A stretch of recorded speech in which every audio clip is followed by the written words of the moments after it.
Get it, the medicine pouch, man. Actually, you know what? Fuck it. I'm just going to start recording this shit. Wait, let's see if that works. Actually, let me double check to see if this recorded before I start this whole podcast. Oh, the Bluetooth. The Bluetooth is yeah. Okay, that's awesome. We need to look into one of those as well. Yeah, actually, I just bought it. This was $40, fam. This whole setup. For real? $40 to light. And this goes taller, too. Like, this is just, you know what I mean, the height. I Okay. wanted that, but this was $40 at Best Buy. And you know what I mean? Especially with phones nowadays, fam. They're fucking better quality than fucking a lot of cameras. Yeah, I was thinking about just getting a boss-ass iPhone, and because I'm on the Droid. All right, unfortunately, the quality isn't as good, but I was thinking about just getting a nice-ass iPhone and then recording everything on there. Dude, I fucking hate that, though, that, like, droids have... Well, honestly, some droids I've had that are pretty good camera quality, but I hate how Apple and Droid make it where, like, if you were to send a... I don't have iPhone, but, you know, if you were to send your video from Droid to an iPhone, it makes it purposely shitty. And I'm like, what the fuck, man? What if this was excruciating evidence for, like, a fucking murder case or some shit? I don't get why it doesn't translate. Like, it's still, like, somewhat on the same level of technology, right? Like, I know it's different operating systems in, like, Apple, Android. They're, like, their IP that they use to create the phones and make it different. But at the same time, video formats, it's the same across both, you know, pieces of hardware, so it should translate a little bit better. But every time I send somebody a video, it's just fucked up, and they're like, "Hey, don't take pictures for it." So like, I don't even pull out my camera at events and stuff no more. So you really? My girlfriend's on picture duty. She has an iPhone. So. I'm fucking weak. Yeah, bro. Do you have to have a whole duty for iPhone users? Hey, you take the video and photo qualities. We'll just call people with our droids. All right, this is all it's for. It's crazy. I warn people nowadays. I tell them before we start texting, like, "Hey man, I got a droid. Just sorry to fuck up the vibe. You might see the green bubble or whatever you see." But yo, talk about fucking discrimination. The fucking droids, droid users, dude. No cap though. Droid versus iPhone is fucking crazy. It was so funny because I was literally about to say that too. Like the scenario you said, like some people be like looking at you like, is that a fucking green bubble I see, you motherfucker? It's like, whoa, hold up. I thought we love green. I thought money, you know, green money the whole night. No. That's the only green we don't accept, I guess. Like, what the, like, come on, man. Insane. But anyways, guys, welcome to the Spawncast podcast. I hope you guys are doing fantastic, doing the best you can for yourself and the people around you, because you know why? You fucking deserve it. And guys, I have a great guest actually. Just honestly, thank you for the support too, because I see, like, I literally looked this morning and you fucking just gave so much love to my art like Instagram. So like, thank you for that too. But Tez, please introduce yourself to my people, who you are, and a little bit about like what you do. Oh yeah, greetings, peace, love, light, and life to everybody. My name is Tez, aka Tezlato, Big Tezlato. I come before you. I'm a father. I'm an entrepreneur. I'm a brother. I'm a partner, soon to be husband. Hopefully, you never know. And yeah, just an all around entrepreneur, hustler. Originally from Kansas City, Missouri. Yeah, HBCU alumni. I feel like I have to say that, just a black man in the wilderness of North America doing my thing. So thank you for having me on today, Eli, man. This is actually my first time being invited on as a guest to a podcast, so I'm super excited about that. I know how it is, like, inviting guests and coordinating and bringing people on. Want to make sure that the vibe is right, so I appreciate the other side of it and you offering that to me. And, like, this is your thing, man. This is your pod, bro, so, like, this is real. Like, yeah. Man. No, thank you, man, because, like, that's funny because I was thinking about, like, because my perspective, like, that's what I worry about too, because I'm like, damn, like, it kind of sucks because, like, I like that when you, and I appreciate you even saying it, because I think as creators we tend to overthink and beat ourselves, like, belittle ourselves for no reason. But like, I was trying to make sure like the place is clean, like, and all that. I'm like, it's just weird because it's like in my room, like, literally, guys, in my room, like, this is all I can. I'm doing what I can, but like, it's, you know what I mean. I'm like, I want to make sure the vibe is comfortable. You get to like be yourself and comfortable. So it's like just as comfortable as it literally is for me in my room, I want you to feel the same way, like it's your house, like your thing. So like, I appreciate you saying like you fucked with the vibe. So I'm like, because that's like, I feel like as like you said, like, you know what I mean, you've gone through it. Like, as a host, you want to make sure that your guest is comfortable so they can speak and be who they want to be. It's like, I'm glad I can, provide that platform in a sense. But to actually talk about podcasts and shit, like, so tell me your experience in podcasting. I know it's for Future World Future World Sport Future World Sport. broadcasting. Okay, So I was gonna say Supreme. I don't know why. yeah, so just to paint the picture a little bit, so like there's a store called Community Love in Norfolk. A guy, awesome guy named Christian. He runs a store there, and Shout out to Chris. I seen his shout out to Christian, man. I seen his post online of Community Love and what they're doing. He was like announcing that they're going to start like a broadcasting network there. So I was on my way from a grocery store, and I was just thinking like, man, let me go tell this guy congratulations formally in person, shake his hand. It'll be a good time for me to actually see what's going on at the store and everything. And I mean, we hit it off. Like, he's an entrepreneur, very enterprising, self-starter kind of guy. So we started to click on that, and he told me what was going on. He felt my vibe, and he invited me to have a show. I didn't have an intention that day. I did not wake up and have the intention of starting the podcast. But the type of person that I am, I believe things happen for a reason. And me like stopping at the store, even though it was raining, meeting up with him and Nick and just having that long conversation and just connecting, I felt like it was opportunities when they arise, man. You have to take them. And I started sessions of podcasts. Honestly, I felt that it was a good way to like kind of brand. All right, so I have something else going on. So like, Oh shit. I'm starting the sessions inspired by friends, enjoyed by friends. It's a Black-owned hemp rolling paper company. We do, it's a lifestyle brand, but our flagship product is going to be a hemp rolling paper. Okay, that's fine. That was actually one of the questions I was going to ask you. So thank you. So yeah, we'll get into that, man. I'll answer your questions. I'll try not to talk too much. No, you're supposed to talk. Take over. Like, this is for you. Like, tell your story. That's what I like about this, man. Is like that's why I like doing this, because I get to talk to you. I mean, I can imagine. Like, actually, going back to the actual question I should be asking you is, like, I know you said you didn't have the like idea, or like, did you even think about being in like the like public sphere like that when it comes to like speaking, like podcast or anything like that in general? Like, you ever thought about it before that, like meetup? Or I feel like I'm like most people, where the things that we actually enjoy, we vibe with the people that we admire in the sphere, to a point that we feel they almost make us comfortable or give us that confidence and feel like maybe I could do this. So like, I love Joe Rogan, Joe Budden podcast, No Jumper, like all of the podcasts that's out here. They even have one with the ladies called Poor Minds. It's like two young women from Atlanta, and they're like just talking about their story. So it's like, it's all different. I love podcasts. You know, I love people's perspectives, and like, this is how I am in person. So like, before the pandemic, I was super extrovert, you know, going inside and having to be inside for that long. It kind of took a toll on that piece of me. So I'm glad to just be out now and interacting with people. But like, on a daily basis, I'm meeting people, I'm conversing with people, and I'm letting them know like my story. I'm asking them details about their life, and I'm just connecting. Like, I enjoy the whole connecting aspect of things. So like, kind of, sort of, and I've always been in leadership positions like throughout school and things like that. So kind of, sort of, I've always seen myself talking to people, connecting, being that leader in like whatever field it is, but not necessarily on an entertainment aspect. Like, I studied business in undergrad, finance. I've been working in banks and at investment companies for my whole career and things like that. And now I'm starting to change. Like, we're changing, man. Like, this whole year is gonna be a pivot from everything that I've been doing for the last 7 years or so. So yeah.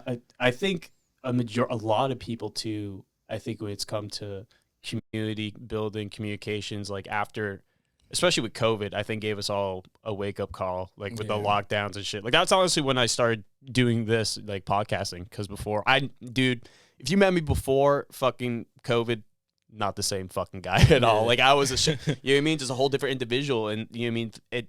I wanted to ask you, like, when it comes to communication, what motivates you to continue doing it though? Like, is it like you being the leader that builds bridges to make more and more connections to build a stronger community, or like what is it that like you love about, like, what attracts you to it? Well, well, I want to say, I know it was a random kind. No. It's good. It's a good question though. It's one of those good ones. Reminds me of a book called QBQ. It's Question Behind the Question. Okay. And it's like one of those corporate books that they give you, but it's a really good one, and it teaches you how to manage relationships by actually caring about people and asking questions behind, like, oh, how are you doing? But, you know, you start to ask questions like, how are your kids doing? And you start to remember like little things like how was the recital, and like, and that lets people know that you're really invested in their story. But as far as what motivated or inspired me to kind of lean into like communication and just connecting with people, I feel like my upbringing is one of those things that motivated me the most. So I come from a very like not downtrodden, but I guess you could say I grew up in poverty, well below like the poverty line in Kansas City, Missouri. And one thing that I always saw refuge in was just trying to find different ways to escape.